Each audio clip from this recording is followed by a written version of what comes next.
mengajak saudara untuk mengucapkan salam yang tidak assalamualaikum saja.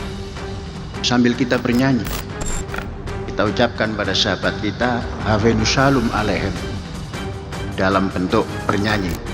Avenu Shalom Aleichem, Avenu Shalom Aleichem.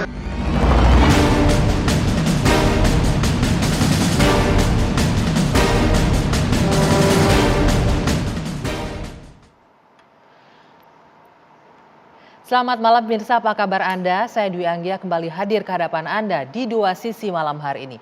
Tadi Anda sudah menyaksikan potongan video yang menggambarkan bagaimana sejumlah kontroversi yang muncul yang terkait dengan Pondok Pesantren Al Zaitun di bawah pimpinan Abdul Salam Rashidi atau Panji Gumilang ini kembali menjadi sorotan. Sebut saja mulai dari awal adanya yang sempat rame ketika Idul Fitri kemarin, pelaksanaan sholat Idul Fitri yang lain dari biasanya, di mana syaf antara pria dan wanita itu tidak dipisahkan. Kemudian ada lagi disebutkan mazhab Soekarno. Dan yang terbaru yang sekarang juga viral videonya, salam Yahudi tadi yang disebutkan Avenu Shalom Aleichem. Lalu apa dan bagaimana sepak terjang dari pesantren Al Zaitun ini? Kami akan berbincang malam hari ini. Saya juga akan menghadirkan salah seorang yang pernah berada di Pondok Pesantren Al Zaitun di Dua Sisi bersama saya Dwi Anggia.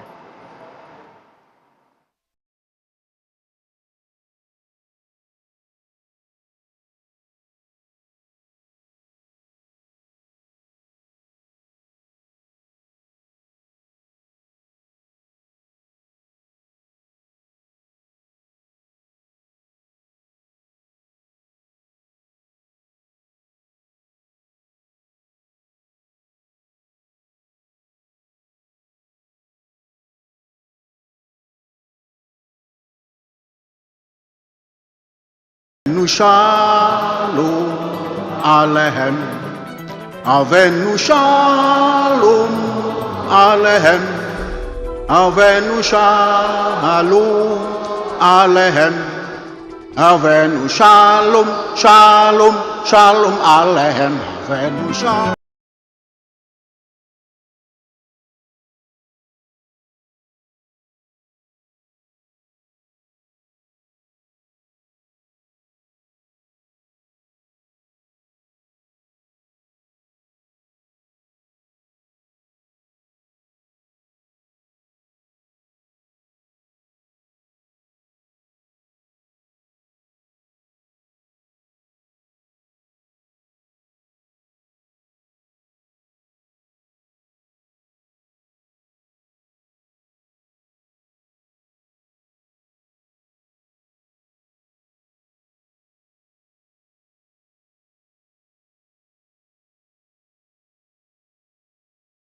Banyak pertanyaan yang mungkin akan kita coba jawab malam hari ini, seperti yang Anda lihat tadi, apakah ada kaitannya dengan NII, apakah mungkin ada ajaran yang menyimpang di dalam Pondok Pesantren Al Zaitun. Karenanya saya menghadirkan sejumlah narasumber yang hadir bersama saya malam hari ini. Dari Kementerian Agama ada Direktur Pendidikan Diniyah dan Pondok Pesantren Kemenak yang bergabung malam hari ini secara virtual, ada Prof. Waryono Abdul Ghafur. Selamat malam Prof. Waryono. Selamat malam, Assalamualaikum warahmatullahi wabarakatuh. Waalaikumsalam warahmatullahi wabarakatuh. Dan juga bergabung di sini bersama kami ada Kiai Haji Khalil Nafis, Ketua MUI Pusat. Selamat malam, Assalamualaikum Pak Kiai. Waalaikumsalam warahmatullahi wabarakatuh, selamat malam. Ya, kemudian ada Ustadz Haikal Hasan, ini juga pendiri Majelis Keluarga Indonesia. Selamat malam. Selamat malam, Assalamualaikum warahmatullahi wabarakatuh. Waalaikumsalam warahmatullahi wabarakatuh. Dan juga bergabung secara virtual malam hari ini yang saya sebut di awal tadi, seseorang yang pernah berada di Pondok Pesantren Al Zaitun. Dia adalah Ken Setiawan yang sekarang ini juga merupakan pendiri NII Crisis Center. Selamat malam, Mas Ken Setiawan. Selamat malam, Assalamualaikum. Waalaikumsalam warahmatullahi wabarakatuh. Saya ke Pak Kiai terlebih dahulu. Kenapa? Karena kita tahu tahun lalu MUI ini sudah sempat melakukan investigasi, penelitian ya Pak Kiai ke Pondok Pesantren Al Zaitun ini. Lalu apa temuannya? Untuk menjawab pertanyaan di awal tadi, apakah memang benar ada penyimpangan dalam aliran atau mazhab yang seperti apa yang dianut di sana, dan ada kemungkinan nggak terkait dengan NII seperti yang disampaikan publik? Ya, tahun 2002 ya, Kiai Ma'ruf Amin sebagai ketua tim, dan saudara Aminuddin Yakub yang sekarang sedang umroh. Sebenarnya saya minta beliau yang hadir, karena beliau yang menjadi sekretaris tim saat itu untuk menjelaskan, tapi beliau berhalangan, terpaksa saya ini. Terima kasih tapi lupa Kiai. Jadi badal ya.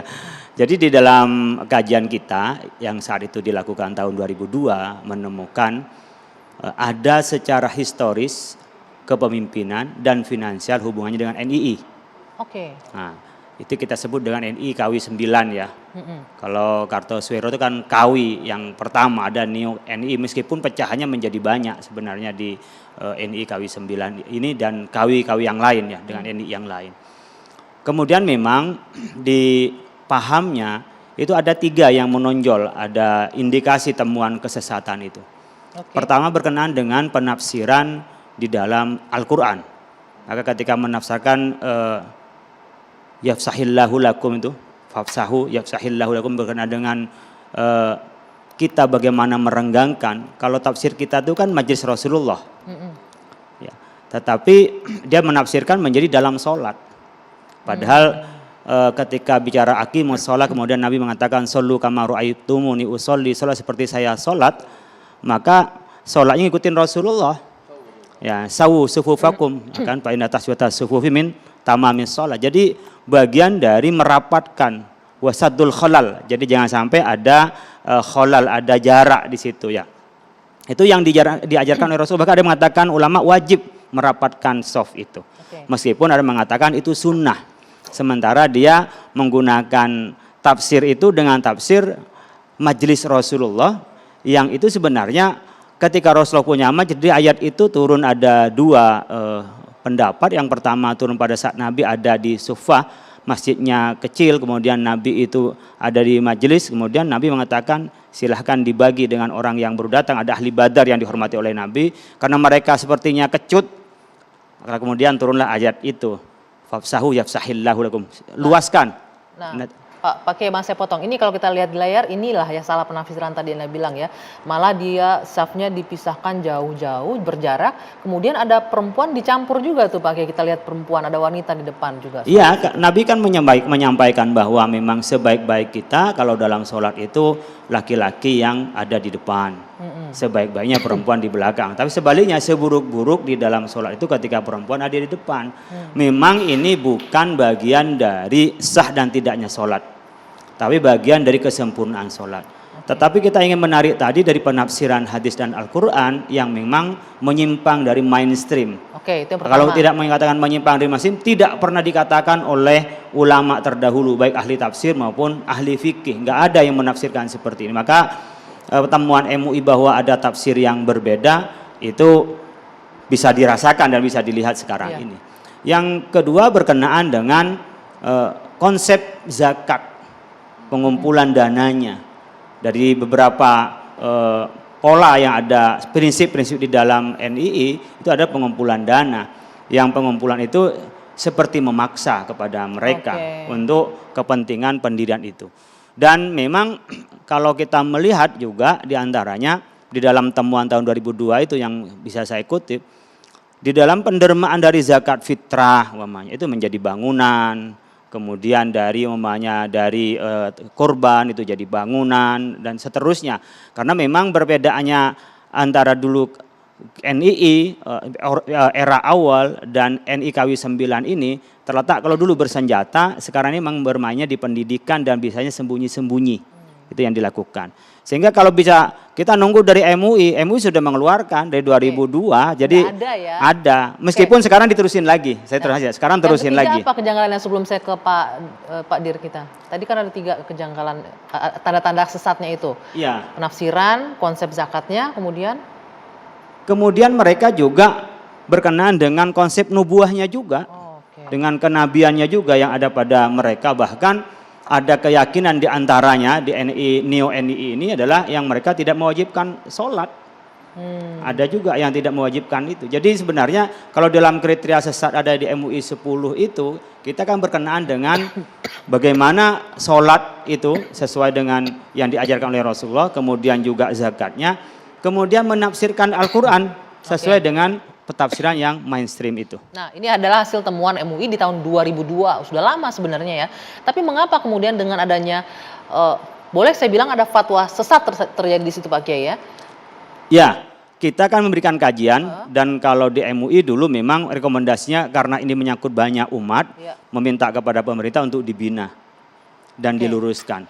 Nah, lalu bagaimana kemudian setelah 10 tahun saat ini masih ramai juga nih pesantren Al Zaitun ini dengan semua kontroversinya. Apakah pemerintah tidak melakukan apa-apa kemudian setelah bertahun-tahun? Kami akan mencoba minta konfirmasinya kepada Prof. Waryono usai jeda saat lagi di Dua Sisi.